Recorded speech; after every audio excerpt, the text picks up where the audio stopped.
respected Bishop Marwe, as my spiritual brother, and respected Mayor, and my friend, these two young ladies, sisters, those sisters, and then some respected teachers, and also, I think, leaders, and spiritual brothers, sisters.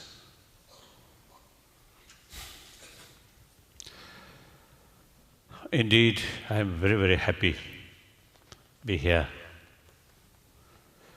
Actually, this is first time, although New York City, quite a number of occasions, I visit different part of New York City, but this is first time. I think not my sort of negligence, but no invitation.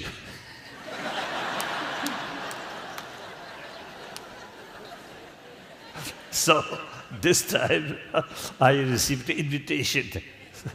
So naturally, when we receive some invitation, and if you refuse that, it is foolish. So happy to accept that invitation and come and meet some new people and make new friends, and also have an opportunity to share some of my own sort of belief and thoughts on the basis of my own experience. So I'm very happy. And then also, as soon as my plane touched down, I straight to the state senators. Senate chamber. And I met, I think, full of friendship, sort of full of friendly atmosphere. So,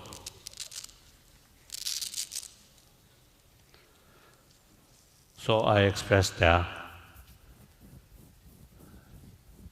one joke.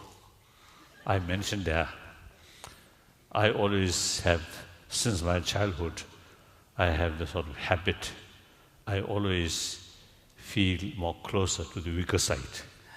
So I express the Republicans are minority, so I have some sympathy towards them.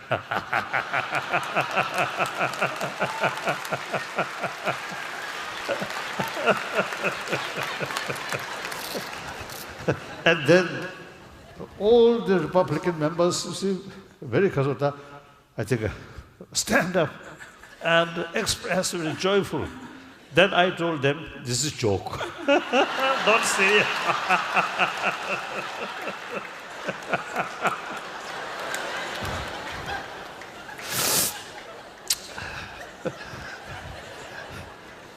So I think that is really greatness of democratic system.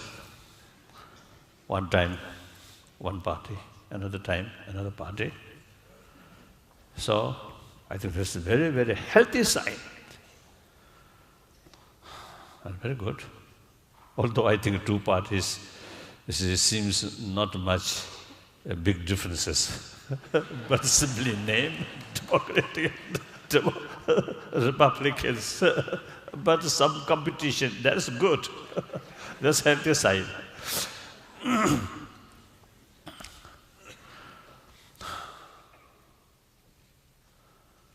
Then, this is my last day of this time, sort of, my visit here. To the United States. To the United States. To the United States. Now, tomorrow early morning, I am leaving. It was my home, second home, India. An overnight stop at London. So, almost now 2 weeks in this country. I had many occasions meeting with public and also some students or professors, some scientists. I also learned some new things. So indeed, I am very, very satisfied. And also many occasions meeting with media people, very friendly. So, and also having the opportunity to share some of my thought.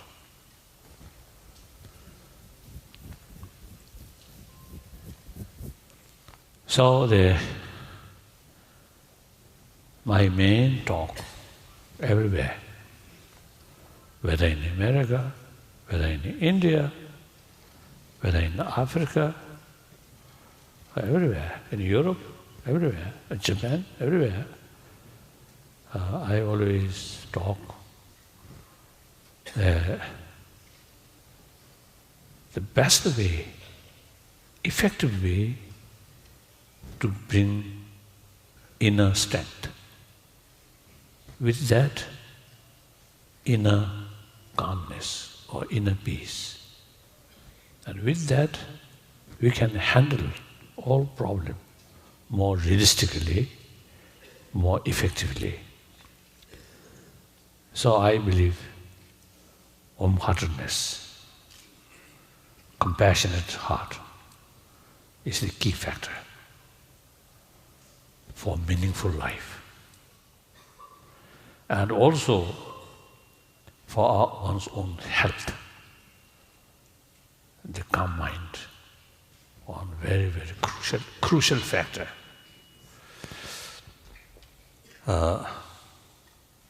According to my own experience, when I had medical checkup from time to time, the doctors found my physical condition is very good. So of course my life, not happy one, a lot of difficulties. At age 16, I lost my freedom. At age 24, I lost my own country. Then last 50 years, constant heartbreaking news, always. Some cases, some positive news, otherwise, most cases, bad news, sad news. But then, comparatively, my mental state, quite okay, quite calm. So now this shows, I think, some impact in my health. So some people consider Dalai Lama have some kind of healing power. That's nonsense. If I truly have sort of healing power, then the surgery which remove my gallbladder, that should not take place. So that means very clear, I have no healing power.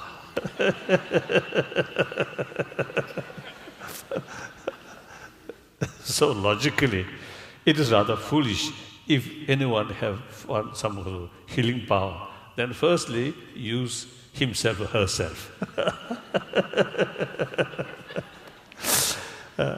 So I think the peace of mind really makes differences about our health and day-to-day life, more happier. And one's own inner happiness, inner calmness, also creates some peaceful atmosphere. that also many other people enjoy. So through that way, we can create more happier society. Something like one family. That we really need. Money, power may not bring that. That thing can bring only through sincere, compassionate attitude. Even animals. I think sometimes, we can learn more things from animals rather than human beings. Animals, they don't care whether that person is rich or poor, whether that person is this color, this religion or that religion or non-believer. They do not know, don't care. But they care very much.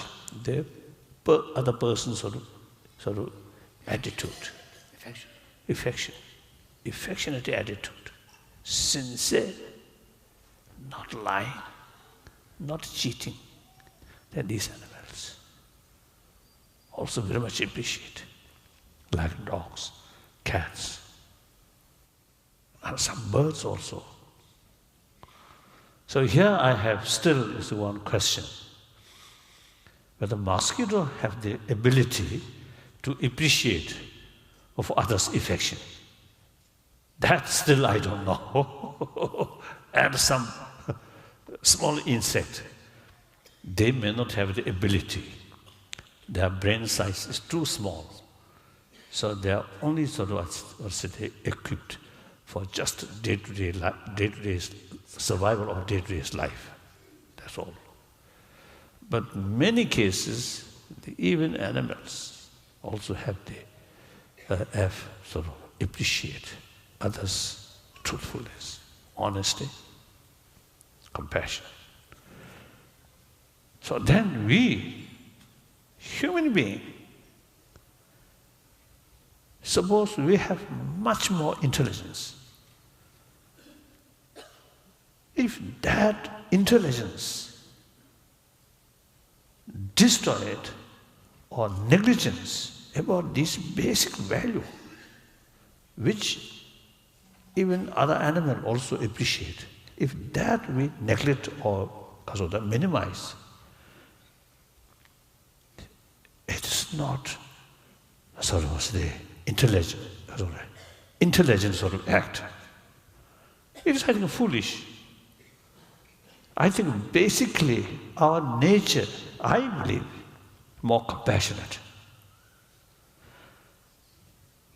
One clear sign is, firstly, we everybody come from mother's womb, and we survived with mother's milk. So at that time, immense affection from our mother.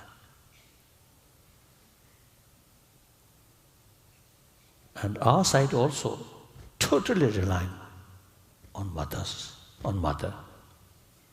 At that time, we have no idea who is that person. But we do appreciate affection, smile, closeness feeling. So then we trust that, totally rely on that. So according to medical doctor, after birth, next few weeks, mother's physical touch is very crucial factor for proper development of brain of the child. Then, obviously, I think in this hall, some people there, oh yes, oh that very strong light is, I cannot see. Yes. So, there, I think in this hall, perhaps 2,000-3,000? 3,000. Huh? over, nearly 300,000. 3,000. Nearly 3,000. My English, dangerous.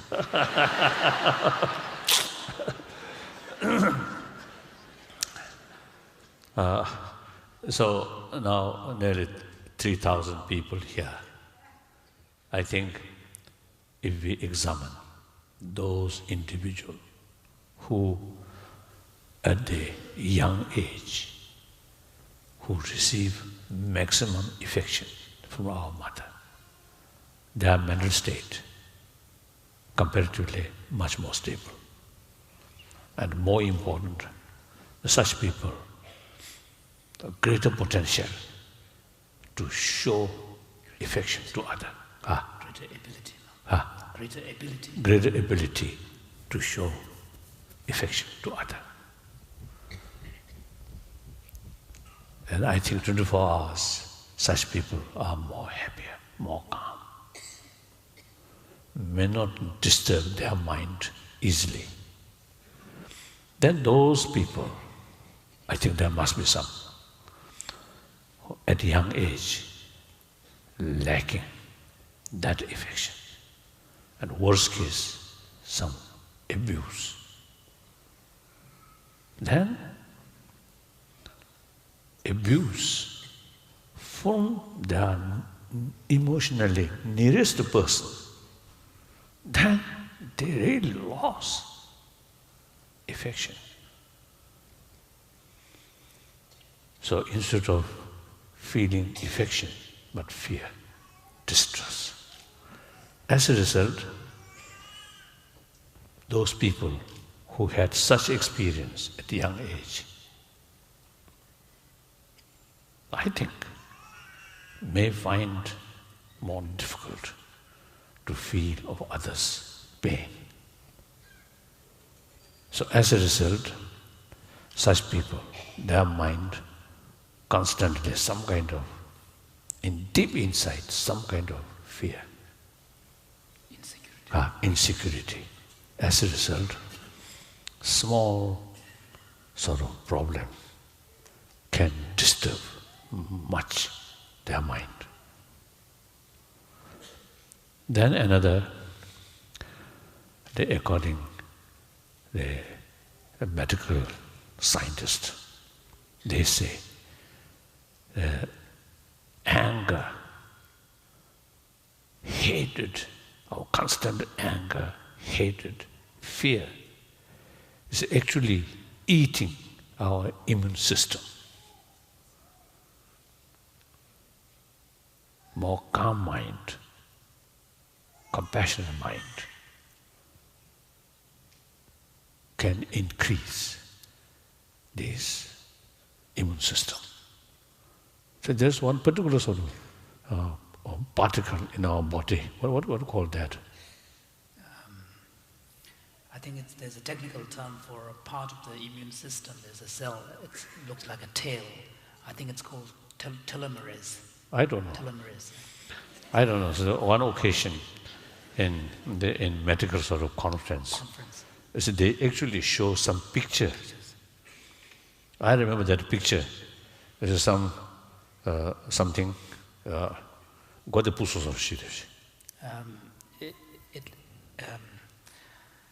It looks a bit like a kind of a tadpole, yeah.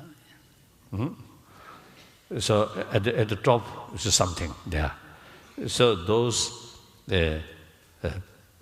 animal who lacking the affection or lack of sort of affectionate surrounding, much less that. Shorter. Shorter. The tail is shorter. And then two animal, another animal, just licking. That immense sort of effect on others, today, this matter. So that actually is demonstrated at one conference. So, just discussion with some medical scientist or psychiatrist, psychotherapist at Boston University. Harvard University, yes, Harvard University. You see, Harvard Medical School. Harvard Medical School. You see, we touch these points like that. So these are now scientifically, I say, make clear for physical health. Mental state is a very crucial factor. So therefore, the concept of warm-heartedness, concept of compassionate attitude or compassion is not simply a religious matter. It's a universal value. Whether accepted religion or not, that's up to individual. Of course, those people who sincerely practice one's own faith,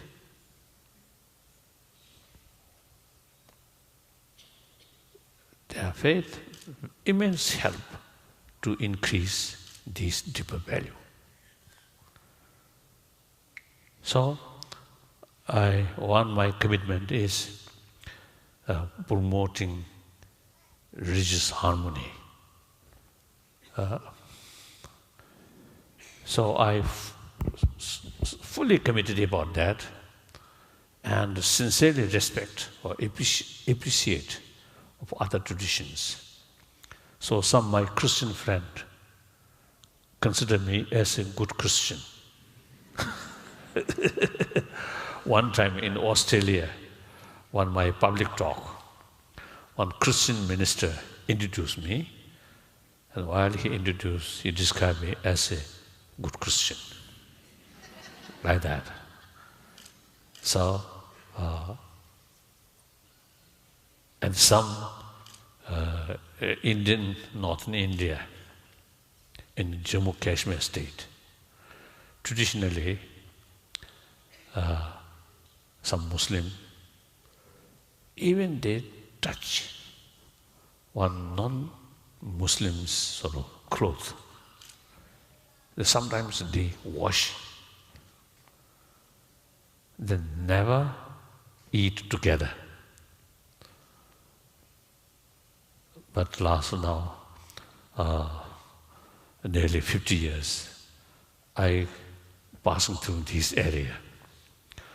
So then those Muslims invite me. I always, as I mentioned earlier, I always accepted their invitation. So you see, having meal with them, oh, very delicious. So you see, I have no feeling of sort of differences. So it really benefit to both sides. I myself also feel, oh, we are same human being.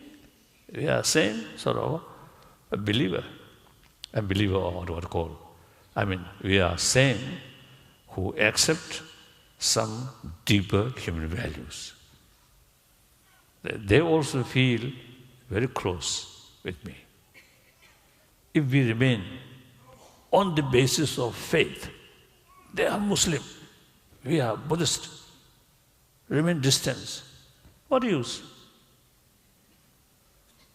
More worry, more feeling of isolation,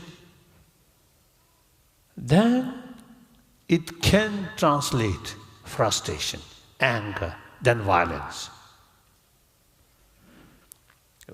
Any violent action is mutual destruction. So like that, so the religious harmony, of course, one's own tradition have a certain sort of philosophical view. That's our own business. Some my Christian friend, one Christian brother, who always showing interest about Buddhism.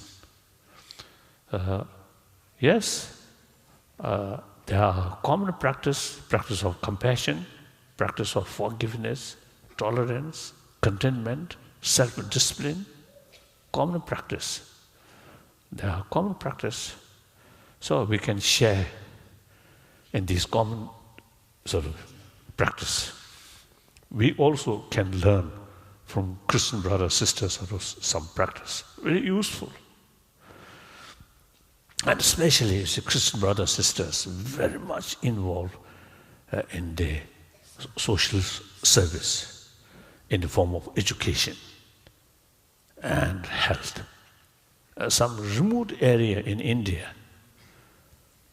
some missionary workers,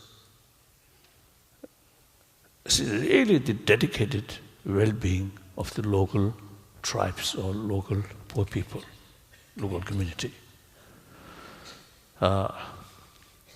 Sometimes we Buddhist monks, nuns, traditionally remain monastery or nunnery. Not much contact with service community. So there we have to learn the experience from other tradition. So similarly, some Buddhist technique quite useful for some Christian practitioner. Certain technique for one single-pointed mind, like that, and some method, some technique, promotion of love, compassion, forgiveness, like that. So you see, one occasion, that late Catholic brother, because he also showing interest about Buddhist concept, Buddhist unique concept of emptiness. Then since I know him, we know very well, so I told him, this is Buddhist business, not your business.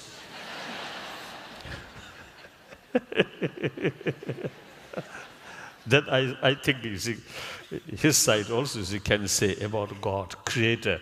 That's a Christian business, not a Buddhist business, like that. So in the philosophical field, there's differences. But that's better in order to satisfy a variety of people. This different approach is necessary. So in human history, at different time, different sort of geography, area, these different teachings develop. It is suit for a variety of people. So it is necessary. Now look, even Tibetan community, basically Buddhist, but still some Muslims there, some Christian also there. So this shows variety among the people. So one my sort of main commitment is promotion of religious harmony. So all religion, you see, carrying the same message or same potential. So, but my main sort of effort is without touching religious concept, simply using scientific data and our common experience. And on that basis, make known, make clear, public, we have this inner value is immense beneficial.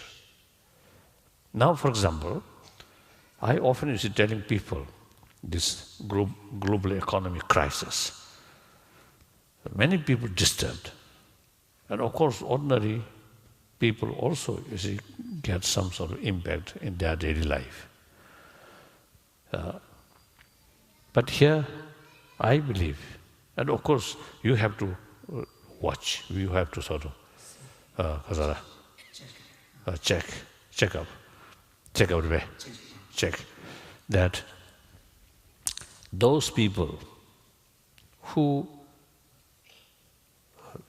think only money value, right?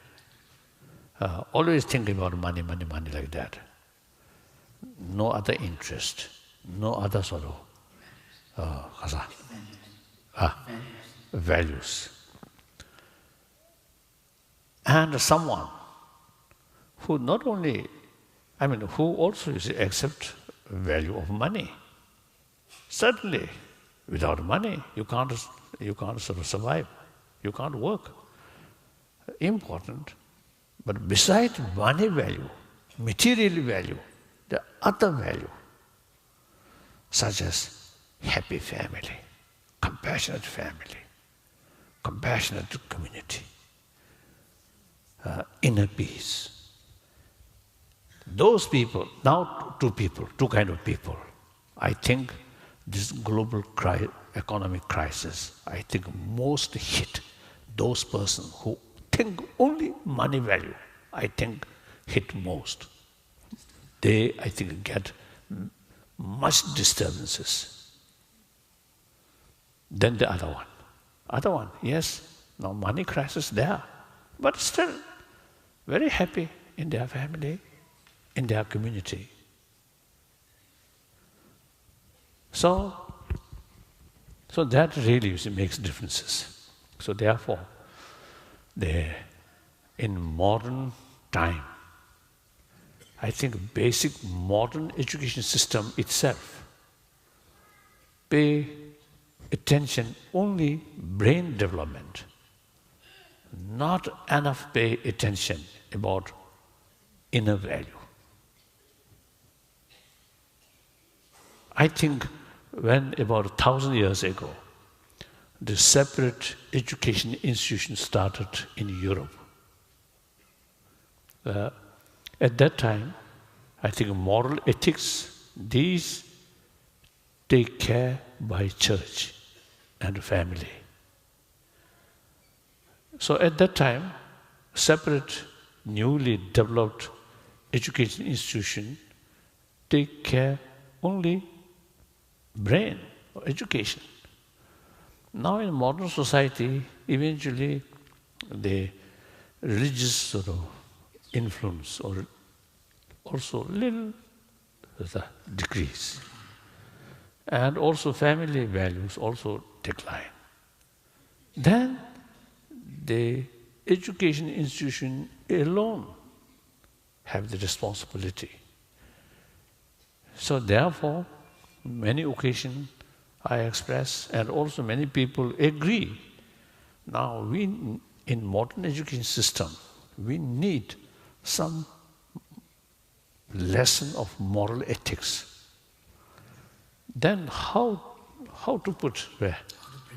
That is, we need more research work.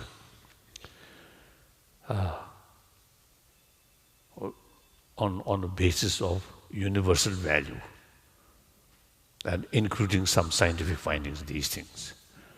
So that my main sort of commitment. Wherever I go, I touch this subject and make known or share with public. Please pay more attention about our inner value. And that value is concerned not difference of color, not difference of social background, whether rich or poor, no differences, and also not depend on faith. Even without faith, these human good quality by birth already there.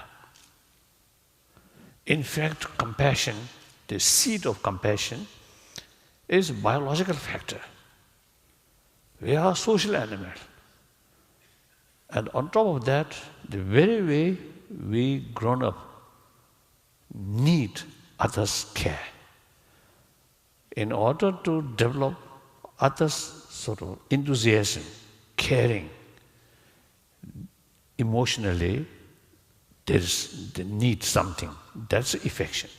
With affection, then all these care take away. Care. One, I think, example. One occasion, it was a long flight. I noticed two couple with two children. One, I think maybe 5, 6 year old, so better or easier to manage. One, much smaller, very difficult to manage that. So they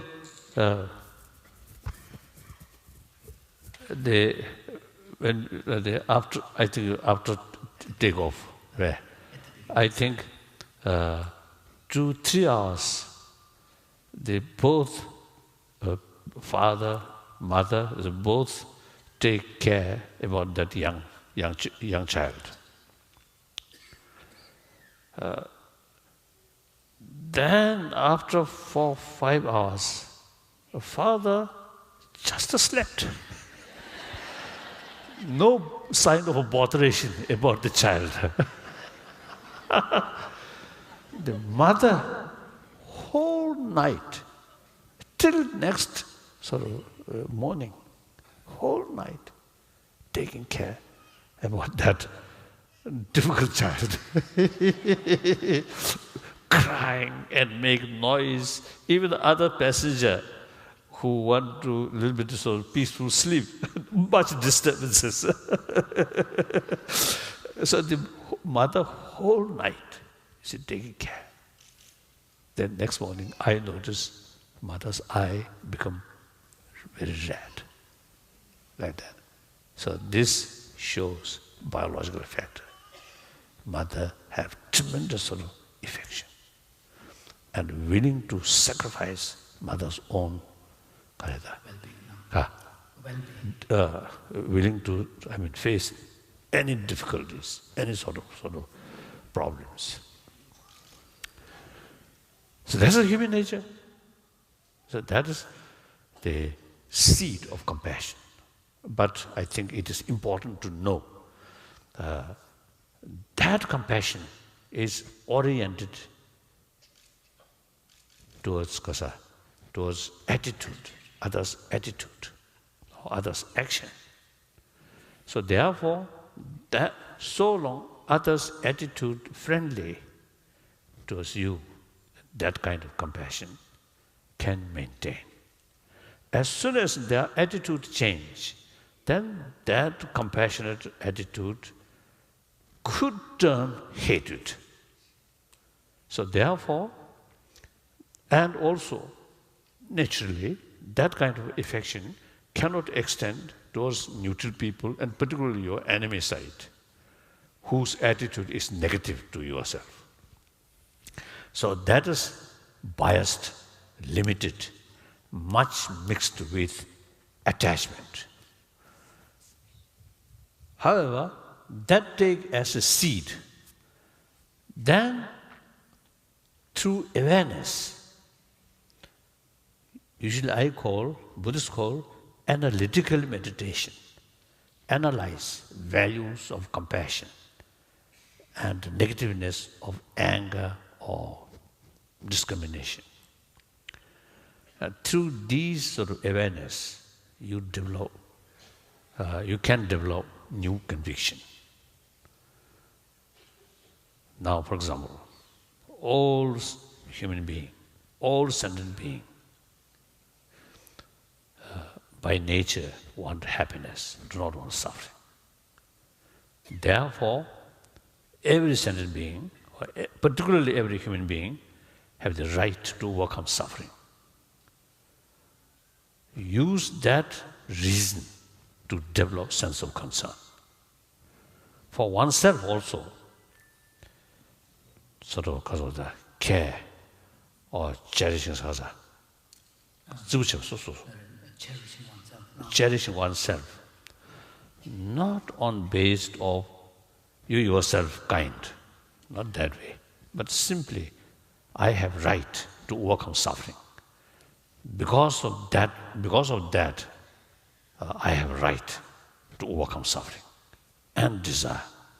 So therefore, that's sort of also the reason, 100% same to other people also. By nature, they do not want suffering, and therefore they have every right to overcome suffering. Using that sort of reason, that logic, then develop sense of concern of well-being of other, including your enemy. As far as their attitude is concerned, big different. Friend, friendly attitude. Enemy, negative attitude. Neutral people, neutral, nothing. But as far as right is concerned, all are same human being, same sentient being, same have the right to overcome. On that level, develop sense of concern. That is unbiased compassion, not oriented towards attitude, but oriented towards being, or person, or people, person, like that, and unbiased, and infinite, not based on attachment. So when I talk universal compassion, I mean compassion, the universal value, is mainly that kind of compassion. Unbiased compassion. That I think through education we can develop that. So, compassion in because of difficult periods, difficult time. Now my own experience, my own little experience during our last 60 years, a difficult, particularly a difficult period, most reliable friend is within myself. That's compassion. And anyway, cheap.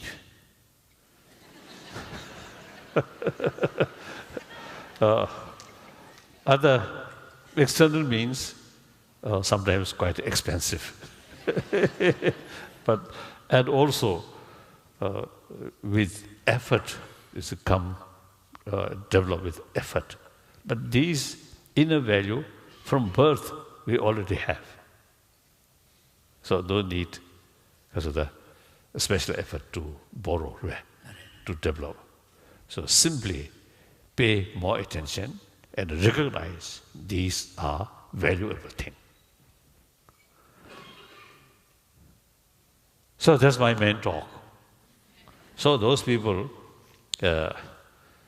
who feel some sort of interest about my talk, then please pay more attention and further analyze yourself, investigation, on experiment. Then you gain more, I think, deeper experiences. Then those people who may not sort of much of the interest, then no problem. After our talk, when you go outside, forget all these things, then no problem.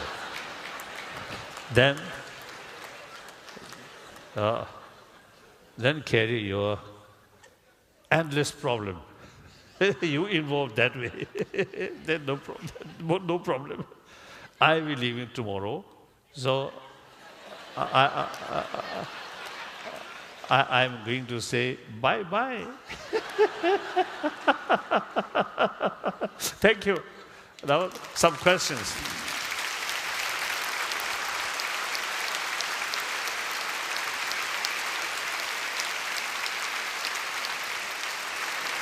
Thank you. Now some questions. There seems to be a lot of confusion about your visit here. Why did so many news sources and even your own New York office said that your visit was cancelled? Firstly, I received invitation. Then in principle, I accepted. Then I received some request. I should not go there. because this is controversial. Some allegations. And then we carry further investigation. Then finally, including this organization's sort of teacher and his some friend, came to see me, Dharamsala. And I discussed, I observed. Basically, they are carrying some kind of movement about ethics. Then, as I mentioned earlier, it is my moral responsibility to support any movement by any person who are working for ethics. Because of today's world, many problems, essentially our own creation. And nobody wants more problem, but due to lack of ethics, lack of principle, this unwanted man-made problem happen. Whether politician, whether businessman, whether religious person, whether anyone, moral principle is very essential, like a backbone. So therefore, I feel it is my moral responsibility. But at the same time, these allegations. So when I met them personally in Dharamsala, I told them very frankly, very openly, as far as your sort of work for promotion of ethics, I fully support. It is my moral responsibility. But at the same time, those allegations, you must make very clear. If you've done something wrong, you must accept, you must admit, and change, make a correction. If you've not done, make clear all these allegations, truthfully, honestly, openly, transparently. Then some media, I always is telling media people, the media people should have long nose as long as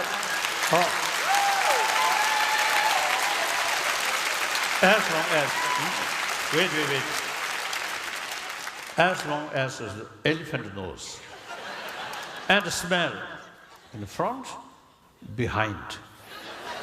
That's very important. And make clear to the public what's going on. Whether politician or with the mayor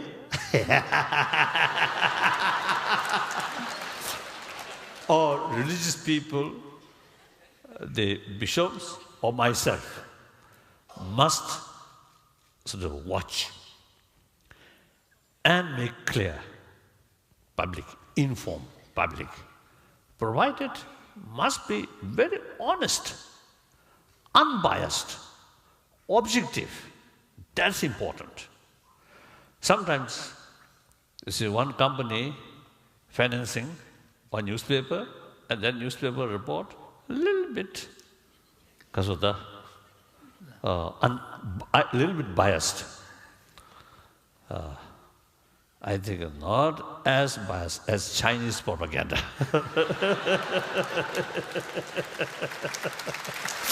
But sometimes you see a little sort of biased sort of version also is happening. That must avoid. They must be honest, truthful.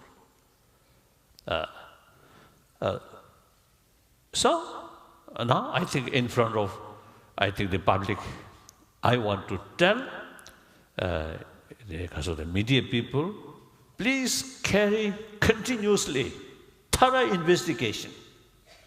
all these spot where you have some doubt, thorough investigation. And those concerned people side also made clear all your work must be transparent. So that's my view. So I feel no problem. Come here, meet people, and talk. Because of some criticism, remain distance, not much use. Come face to face and talk. Because frankly, bluntly, truth always remains truth. So more talk, more investigation, truth become more clearer, clearer, clearer. Like that. So that's my answer.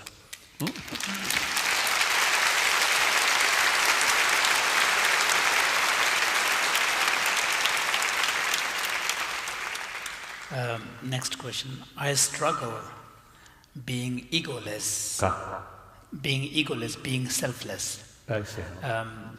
in the here and now, without material attachment in the Western technological and material society. Can you advise how to do this? 그렇죠, 그렇죠. Now,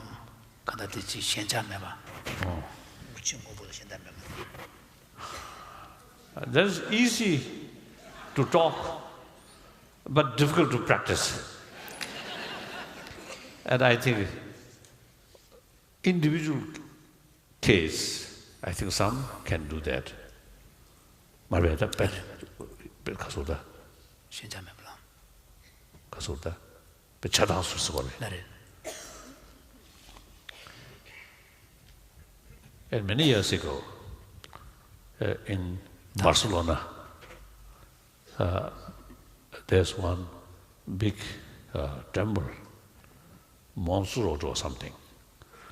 So there, when I visit there, one Catholic monk came. His body not very big, quite small. I think smaller than me in any case. Then also his English very poor. I think poorer than me. So I have more proud to talk with him with my broken English. So I was told, the organizers, I am going to meet one Catholic monk who spent 5 years in the mountain. Very much hermit life. Very little hot meal. Bread, tea, like that. So then I met him. I asked him. I was told, you spent 5 years in the mountain, in hermit life. What kind of practice? And he answered, meditation of life, of love. When he mentioned that, in his eyes, some significant sort of, impressive sort of expression. Wonderful. So, then later I call him modern Milarepa. Milarepa, I think some may know. Which century? I think 13th, late 14th century. Late 11th or 12th century. 12th century. 12th century, yes, 12th century. Very famous hermit, remained remote mountain, almost like animal, like that. Wild animal. No. Wild animal, like that. So among Tibetan and refugee community also, some individual practice that way. But that's difficult. And ordinary people, that's impractical. I think better remain in the society and carry some productive work. In the meantime, you see, some kind of, how to say,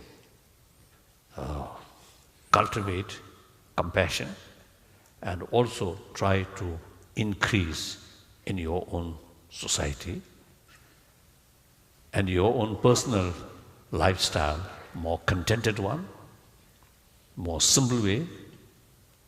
Some Christian monks, nuns, in their monastery or nunnery, their way of life, very simple. The simplicity, wonderful. So such things are, I feel, more practical. Meantime, you should be something useful in the society. That I think better. Yes, then, next question. It is my understanding that China is propagating lies about Tibetan culture and you. These lies are meant to these lies are meant to induce fear and moral outrage against you and the Tibetan people, and the lies effectively change the history of Tibet in the minds of millions of Chinese people. There seems to be a tendency for people to passionately and fearfully change their individual understanding of history. Is there a compassionate way to introduce new information to people, specifically information that strongly conflicts with their internal representation of an entire culture? Now, this moment, since recent time, I'm appealing to world community. And just this morning, I had one interview. CNN interview. CNN interview. I also mentioned. I take this opportunity. I appealing to world community. Now, they investigate thoroughly whether Tibetan people are really happy or not inside Tibet. Because the very reason we carry this struggle is we believe, according information which we received, the things are not happy. Not only just unhappiness, but Tibetan people very much sort of grievance or resentment because of threat of Tibetan unique cultural heritage and the Tibetan spirit. Some time back, about 15 years ago, one new party secretary in the Autonomous Region of Tibet, when he came, one party meeting, he mentioned the ultimate source of threat, Tibet separate from mainland China, is Tibetan Buddhism, Buddhist faith. So, in these hardliner Chinese communists, among the communists also, you see, there are more liberal, more realistic also there. But these hardliners, this so long Tibetan unique cultural heritage, including Tibetan unique language and script and Tibetan Buddhist faith. So long these remain there, they see as a source of threat, of separation. So their topmost concern is how to keep Tibet in their hand. So therefore, they deliberately carry some sort of systematic policy. So that brings resentment from Tibetan side. For example, about 2 years ago, I met one Tibetan whose personal things very well, personal situation very well. he told me, with his profession, he got very good salary and facility for his children about education and his sort of accommodation. These things he mentioned. Excellent, no worry. And then he mentioned to me, he expressed to me, being as a Tibetan, mentally, emotionally, some kind of suppression there. Then tear in his eyes. So that is the situation. Tibetan, we have our own culture, long history. The Chinese hardliners dismiss these things, consider Tibet very backward. They come to Tibet as a liberation, as liberator.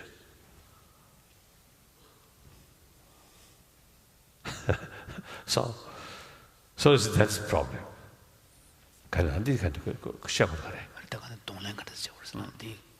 So I appeal, please go to Tibet, investigate. And you can ask, you should ask Chinese officials, I want free access, without any restriction, without Chinese police, without Chinese security personnel. Just, I think, about 2 weeks ago, one German delegation, German parliament delegation, about four of them, allowed to visit Lhasa.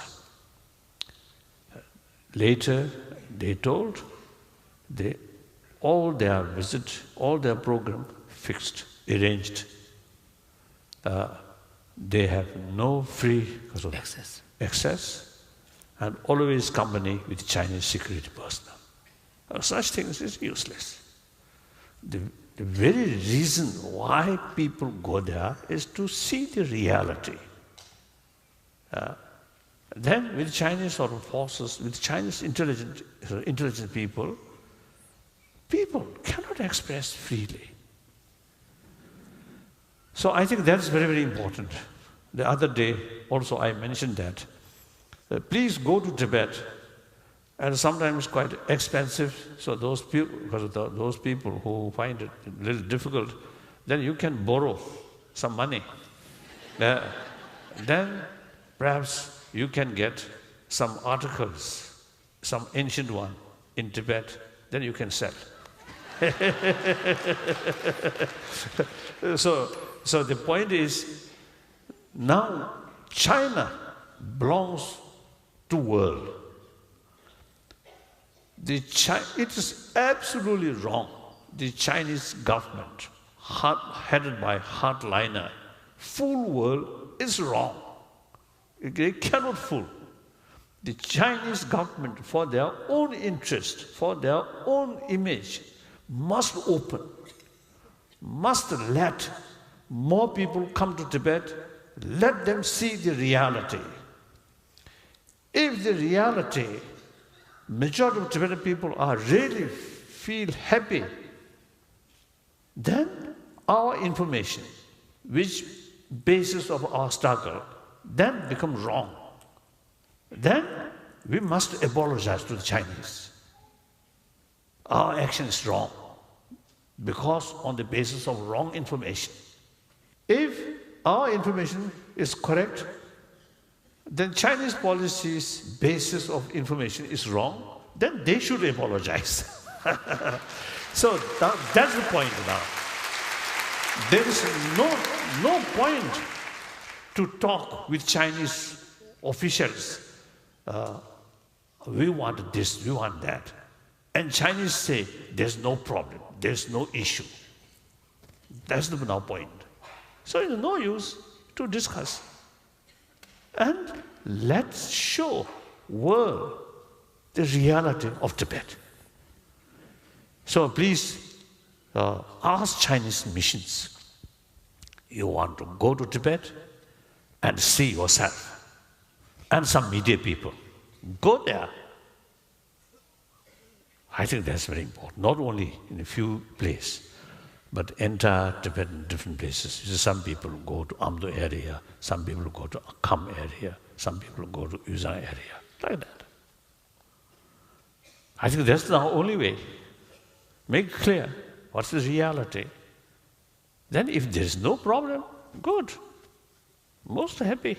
If there's problem, we have to find ways and means to solve that problem. Like that. And our stand is very clear. We are not seeking separation from People's Republic of China. For our own interest, Tibet, materially backward, spiritually very advanced, culturally also, we quite some today. Developed. Not only ancient culture, but also very relevant to today's world. So therefore, if Chinese government allow us meaningful autonomy, implementation of genuine autonomy, which Chinese constitution provided, then we are very much willing to remain within the people of China for material development. China getting much more sort of developed or economy very successfully. So it is our own interest, like that. So that's our position. And last meeting with Chinese officials. In October, our last meeting, there, as Chinese asked at 7th meeting, at last meeting, that 8th meeting, we sent it the all point which we want. So, memorandum in written form handed over to them. Then, before my delegation reached Dharamsala, the Chinese consular official denounced that memorandum. So now up to them. So now up to world community. You have to judge whether there is problem or not. If there is suffering, there is destruction about Tibetan spirit. I think many people, including many scientists, now appreciate about Tibetan knowledge, right? About mind, about emotion. So Tibetan cultural heritage or Tibetan knowledge is something useful for world, for modern world, like that. Now next question. I think this is the final question. Yeah.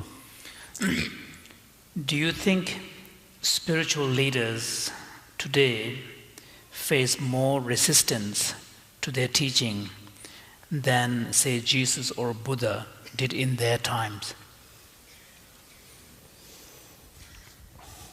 I don't know.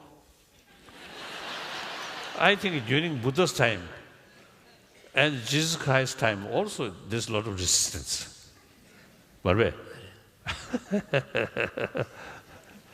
I think more resistance than today, I think, at that time. Even Jesus Christ, his own sort of life, you see, there, then was a sacrifice. Buddha's life also, you see, there are a lot of resistance from non-Buddhist, and sometimes you see argument or debate. And after Buddha also, you see, through generations, there's a lot of debate between non-Buddhists and Buddhists. So resistance is not new.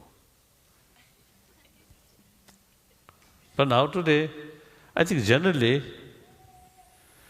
I really feel out of 6 billion human beings, over 6 billion human beings, I think majority are not that much serious about religion. Buddhists also. They may claim, I'm Buddhist, I come from Buddhist family, but in their day-to-day life, not much serious. as well Christian, I think.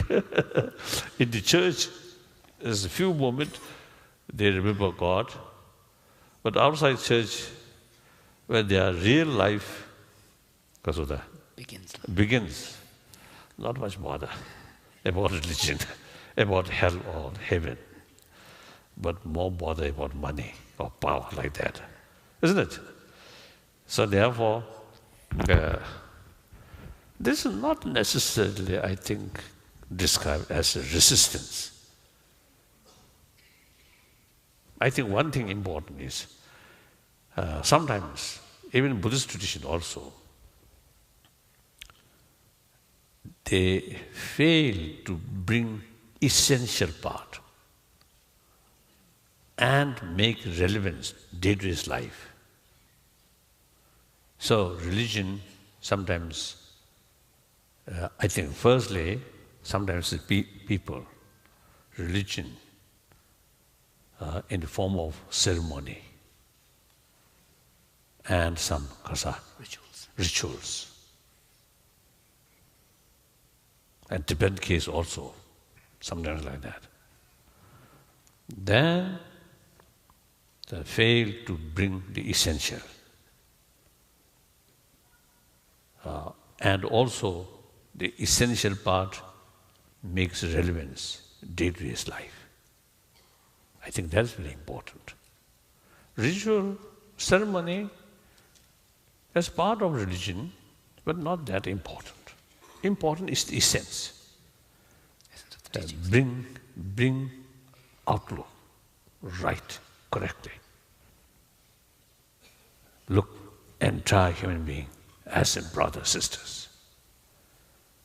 Now from theistic viewpoint, because of monotheistic viewpoint, all come from one source, God. So in true sense, we are brothers, sisters. If you look serious at that, then there is no basis of killing each other, isn't it? Yeah.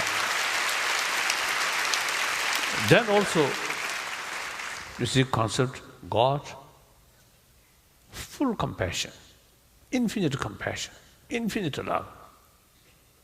So then, faithful person, totally, because of the dedicated your own life to God.